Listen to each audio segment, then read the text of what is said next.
guys, welcome back to the channel. Today we're gonna be looking at the recession, but before we get into it, like the video, subscribe to the channel.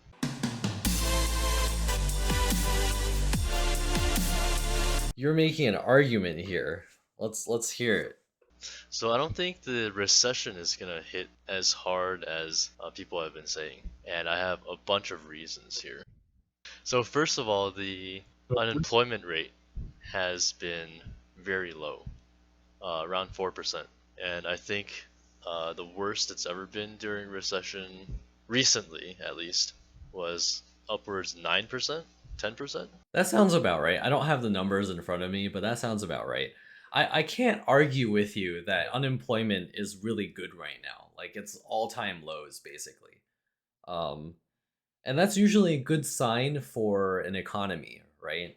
That's usually not the sign of a recession. However, I will say that a lot of those jobs are not really full-time employment. There's a lot of part-time jobs out there. And also, a lot of companies are actually cutting workforce right now. Like, for example, Coinbase, like the easy ones on this list are Coinbase, BlockFi, all those crypto companies got hit real hard, right? And then you have something like the real estate companies like Redfin, they're cutting 8%. Um, Tesla is laying off 10%, which is a really bad sign. And then you have Warner Bros. Discover, they're laying off their sales staff. And even Amazon has publicly said that they have too many employees. Um, so the unemployment rate at 4%, while it's not bad, um, it could be that we just haven't seen the big problems arise yet. Okay, that's fair. There's definitely been a lot of pullback on hiring. But I also think that during these past 2 years of COVID, people and corporations have saved up a lot of money. So I think people have money to spend. I think it might be more accurate to say that they had money to spend. Um, as we all know, the government spent a lot of money during this time period. They bailed companies, they bailed all the airlines out, um, and they handed out money like candy. So I think there was what was it, the pandemic relief stuff. The savings rate went up really nicely because people didn't have anywhere to go. They couldn't go to any restaurants. They were just stuck at home. They weren't driving anywhere. So the savings rate in 2020 went to a high of 33.8% at one point. And then after that, it ranged between 13 to, I think 20-ish percent between April and December of 2020, right? So that's actually all-time highs for the US, right? That's really good, right? You'd think that that carried over, but in 2021 through to now, people have been spending like crazy, which is what's causing the whole inflation bubble where prices are going crazy. So, if you had to take a guess, how much do you think people are saving now? It's Not a lot, bad. I guess. Yeah, it's only between 5.4 and 5.8% since January of 2022. So the bears are up again. Um, People aren't saving that much money and they don't have much left to spend. How about the travel numbers then? There's been record traveling. It's almost 95% of pre-pandemic. So that's why I think people have money to spend. That is harder to argue against. But the flight prices are higher and people are still buying them, but that's only sustainable for so long. We'll see what happens. I think it'll be going down soon. I'm not sure about this. This is kind of in the speculation zone now. Yes, travel numbers are going up, and that is a good sign. So I'll give you that one. So you think it's just like a temporary thing? I think there's also a delay. Like people have money now, they haven't been laid off quite yet. Um, the high prices haven't quite hurt them enough for them to give up their summer travel plans. But once things start hurting a little bit more, people will be like, oh, I can't do that anymore. or maybe I'll stay a little closer to home, something like that. Uh, but you saying that they're currently 95% of pre-pandemic levels, that's really hard to argue against. That's a fact, and we'll just see. We'll just have to see what happens. All right, so the next thing that I was thinking that would help my argument is the housing loans because housing was a huge factor in contributing to the massive crash in 2008. Um, and my thought is the loans that are being given out now are completely different than the loans that were being approved back in 2008. So I don't think the housing market is actually going to crash very hard at all. I think that's absolutely true. And by what you mean by and what you mean by different, I take to mean as in the loans are for people who are qualified, who actually have real jobs, who can probably pay back those loans. A lot of regulation has gone into that. So yeah, I'll give you that.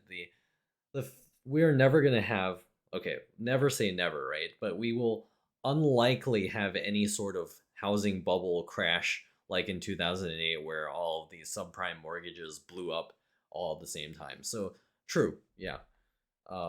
That will unlikely be a catalyst of a recession this time around.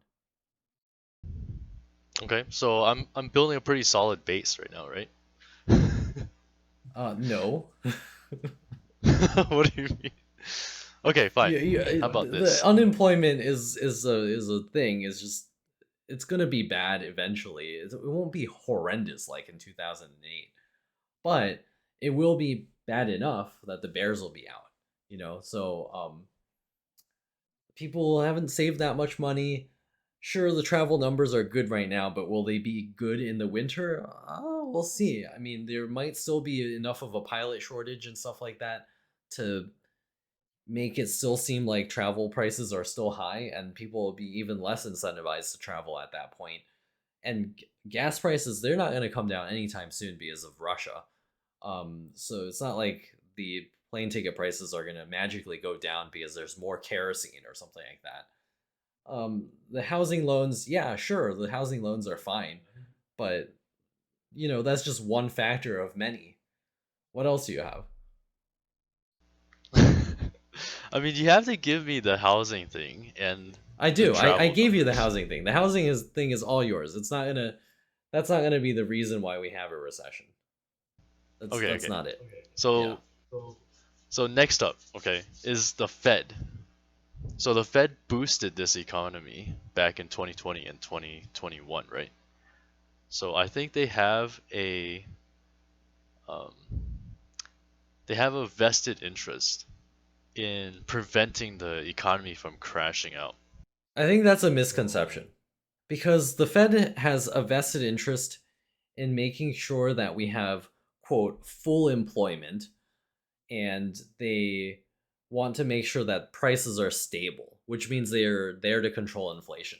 In fact, if you go onto the Fed's website, they their first bullet point on what they're supposed to be doing is this, and I'm just going to quote it directly. It says, "Conducting the nation's monetary policy by influencing money and credit conditions in the economy in pursuit of full employment and stable prices."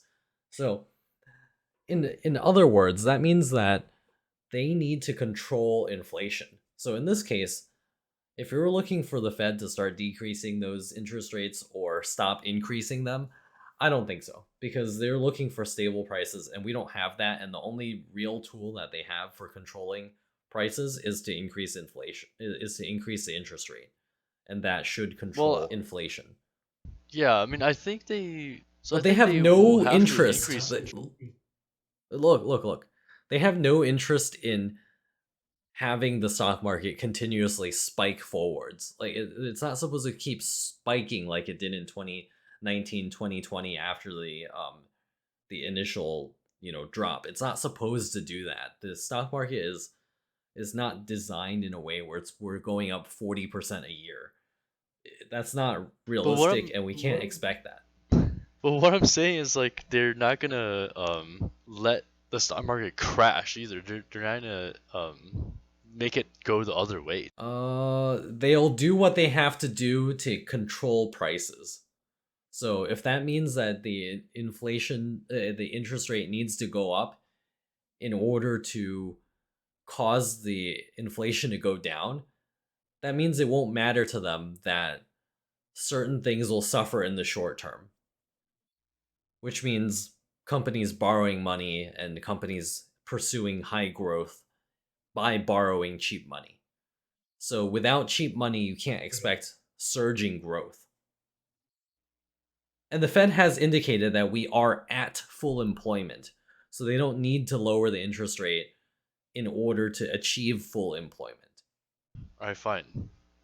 So how many more months do we have until the recession is complete? It's already been like 3 or 4 months, right? Well, I mean, we haven't confirmed a recession yet. It's just very likely.